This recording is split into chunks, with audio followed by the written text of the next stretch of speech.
I'm part of the Navy's Special Operations Combat Diver Program. And SOCD. It's a small, quiet community. The kind that doesn't get movies made about it.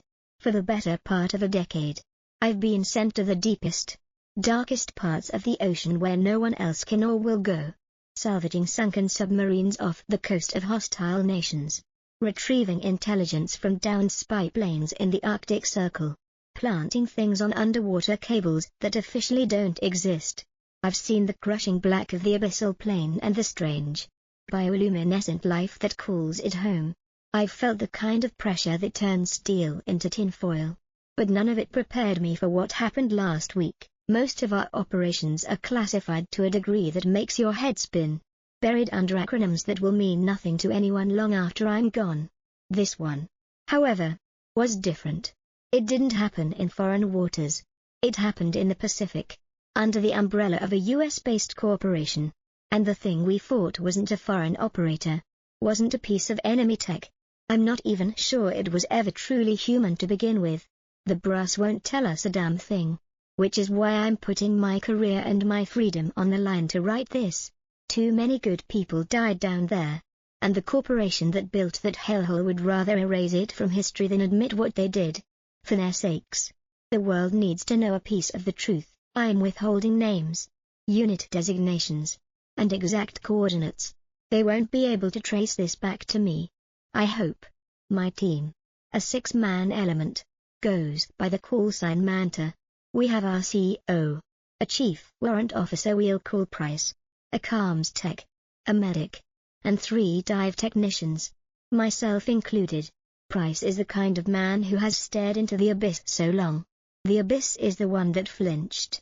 He's kept us alive through situations that should have been a one-way ticket. We were on our monthly QRF rotation, quick reaction force. If a high-value asset goes down in waters deeper than a standard SEAL team is equipped for, we get the call. It's usually a month of intense boredom, equipment checks, and waiting. We were in the middle of a poker game when the alarms blared. The summons wasn't a request, it was a demand. As we suited up in our pre-deployment bay, Price came in with the initial briefing. His face a mask of stone. A deep-sea research and mining facility, Triton's Folly, had activated a catastrophic failure beacon. That was it. No word on the nature of the failure, the number of personnel, or potential hostiles. Nothing. We're going to the Mariana Trench, he said. His voice cutting through the hiss of our oxygen tanks being prepped. That's all I've got for you. Gear up for extreme pressure. That alone raised a dozen red flags. Triton's Folly was a state-of-the-art facility owned by a biotech giant. Why us?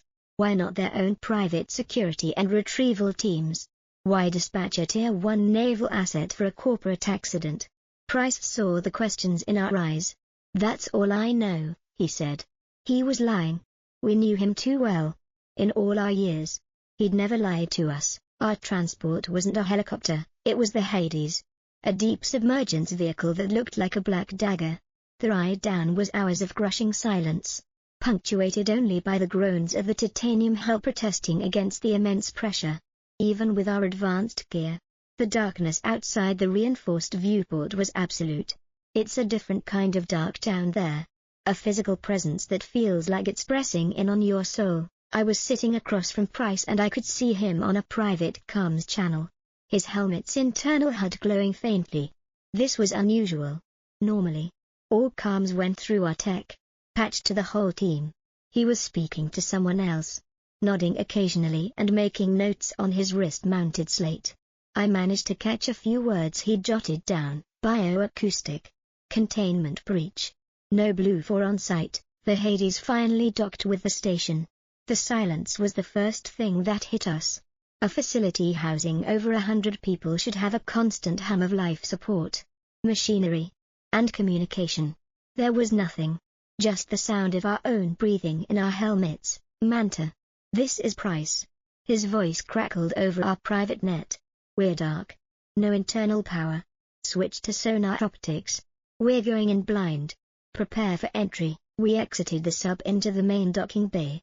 Our helmet lights cut through the black, revealing a scene of chaos. Equipment was strewn everywhere.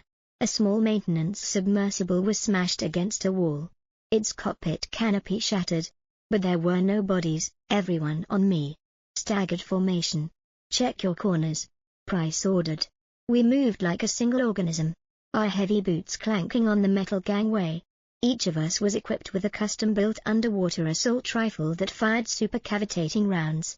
But in the close quarters of the station, they felt uselessly loud. As we moved into the first corridor, we found them. The bodies. They were dressed in the station's engineering jumpsuits. But they hadn't been shot or stabbed. They looked imploded. Their limbs were twisted at impossible angles. Their bodies contorted as if they'd been subjected to the outside pressure instantly. Our medic, a man we called Doc, knelt by one. "Chief," he muttered, his voice strained. "No entry wounds. It's like something crushed him from the inside out. Rib cage is pulverized." That's when we heard it. It wasn't loud. It was a whisper. Right on the edge of our comms frequency. A child's voice. It said my daughter's name. I froze. My blood turning to ice water in my veins. I looked at the others. Their heads were tilted. Listening. "Did you guys hear that?" I asked. My own voice shaking. "Acoustic ghosting," Price snapped. "A little too quickly. Pressure plays tricks on the gear. Keep moving." He was lying again. We pushed deeper into the facility. Into the residential habs. It was a slaughterhouse. Bodies were everywhere. All with the same horrific, crushing injuries. Some were torn apart, with strange, serrated bite marks on their flesh. We followed a trail of blood and viscous, glowing blue fluid towards the central science wing. The whispers grew more frequent. Each man on the team heard something different. One heard his wife humming a lullaby. Another heard his deceased father calling his name. It was psychological warfare of the highest order, designed to break our cohesion, to make us doubt our sanity. "Chief, this isn't ghosting," our comms tech insisted. "Something is actively broadcasting on our frequency. It's learning." Price ignored him. We reached a set of reinforced blast doors leading to the main biolab. They were sealed. An electronic panel glowed red. "Quarantine protocol, containment failure." Suddenly, a loud crash came from a small observation room to our left. We all spun, rifles up, our targeting sonars painting the door in a ghostly green outline.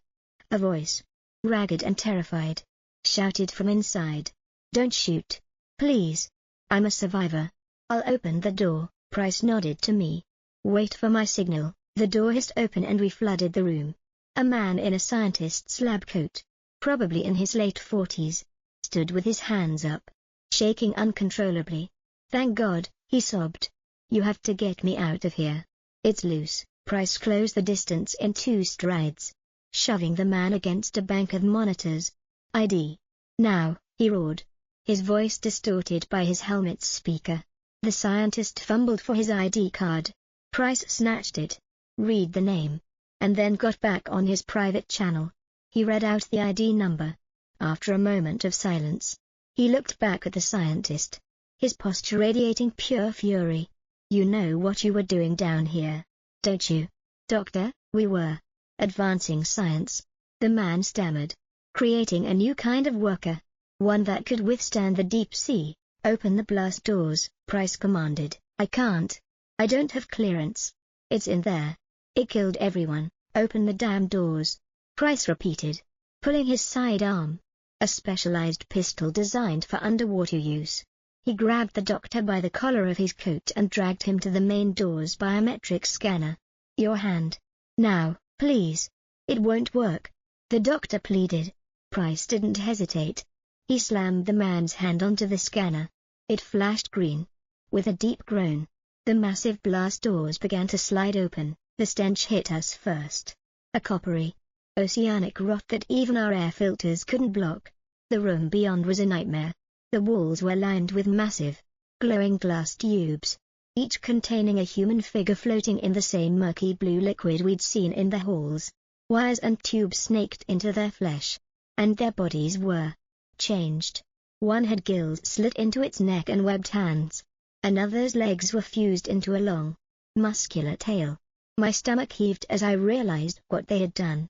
They had merged people with abyssal sea creatures. Which one was it? Doctor? Price snarled, shoving the man into the room. Which one got out? The scientist fell to his knees, sobbing. Subject Siren. She was the only viable one. We used genetic material from an anglerfish for the bioluminescence, and a viperfish for the jaw structure. She breached containment. She's intelligent. As he spoke, the main lights in the labs flickered and died, plunging us into a darkness broken only by the ethereal glow of the test tubes and our helmet lamps. Then we heard it again. Not a whisper this time, but a clear, melodic voice echoing from the far end of the lab. It was a woman singing a lullaby, the same one our teammate had heard over the comms. "Help me," the voice sang. Beautiful and terrifying. "It's so dark." Our lasers crisscrossed the room, dancing green lines in the black. A shape detached itself from the shadows. It was tall, at least 7 feet, and skeletally thin. Its skin was pale and translucent, with veins of the same blue bioluminescent fluid pulsing beneath it. It walked on 2 long, digitigrade legs that ended in webbed, clawed feet. Its arms were 2 long, and its head was smooth and vaguely human, but its jaw could unhinge to a terrifying degree, lined with needle-sharp, glassy teeth. And its eyes, they were huge, black orbs that reflected our lights like a predator's. A lure, just like an anglerfish's, dangled from its forehead, glowing with a soft, inviting light. "Help me," it repeated, its voice a perfect mimicry of a woman in distress. Price was the first to fire. The roar of his rifle was deafening in the enclosed space. The round struck the creature, tearing chunks of pale flesh away, but it barely seemed to notice. It shrieked, a sound that was no longer human but a high-pitched sonar screech that made our helmets vibrate. It moved with impossible speed, lunging not at us, but at the scientist. It pinned him to the floor, its immense jaw snapping down. The man's screams were cut short with a wet crunch. The thing didn't eat him, it just tore into him, its long, clawed fingers ripping him apart with a cold, detached fury. "Fall back to the docking bay. Now," Price yelled. "We couldn't fight it in these tight quarters. It was too fast, too strong. It used the darkness like a weapon." We ran, firing blindly behind us into the dark. The creature's sonar shriek followed us, echoing down the corridors. We made it to the docking bay and slammed the bulkhead door shut. Price immediately started issuing orders. "Doc, get a flare launcher. Everyone else, find cover and create a fatal funnel at that door." We threw out chemical light sticks, flooding the bay in a hellish red and green glow. The gunner set up his weapon on a stack of grates, aiming directly at the door. The seconds stretched into an eternity. Then, with a deafening screech of tearing metal, the bulkhead door buckled inward. The creature ripped its way through the titanium like it was paper. It stood there, silhouetted against the dark corridor, its lure glowing softly. Then it charged. The gunner opened up, a stream of supercavitating rounds slamming into its chest. The creature hissed and swerved, using the large submersible as cover. It was smart. It lunged at our medic, and Price intercepted it, firing his rifle point-blank into its side. The creature spun, one of its long arms catching Price in the chest, sending him flying into a control panel. It moved towards him, its jaw unhinging. That's when I acted. I grabbed a thermic lance from a maintenance locker, a tool used for cutting through submarine hulls. I ignited it, and a spear of white-hot plasma erupted from the end. "Hey!" I screamed. The creature turned, its black eyes fixing on me. It let out another sonar pulse, but this time, it was my wife's voice that came out, screaming my name in terror.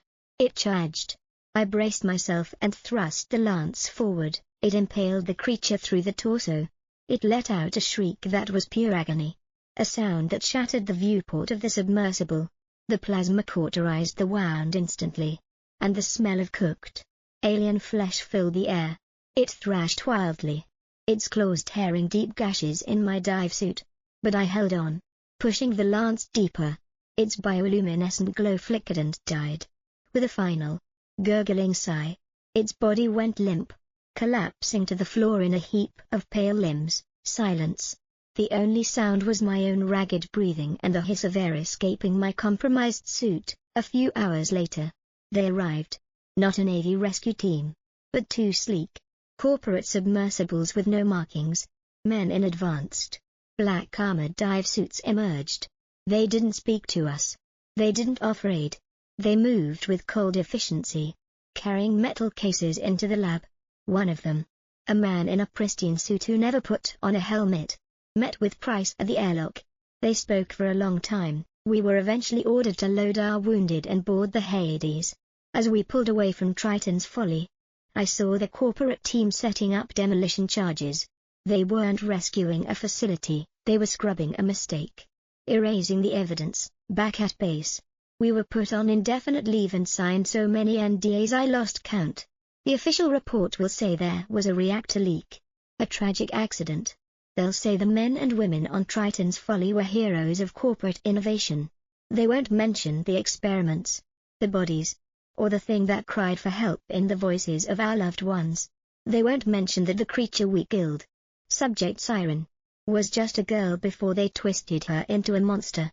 And what terrifies me most is not what we fought in the dark, but the certain knowledge that, in some other deep, forgotten part of the ocean, they are already building another lab. And this time, they'll try to do it right.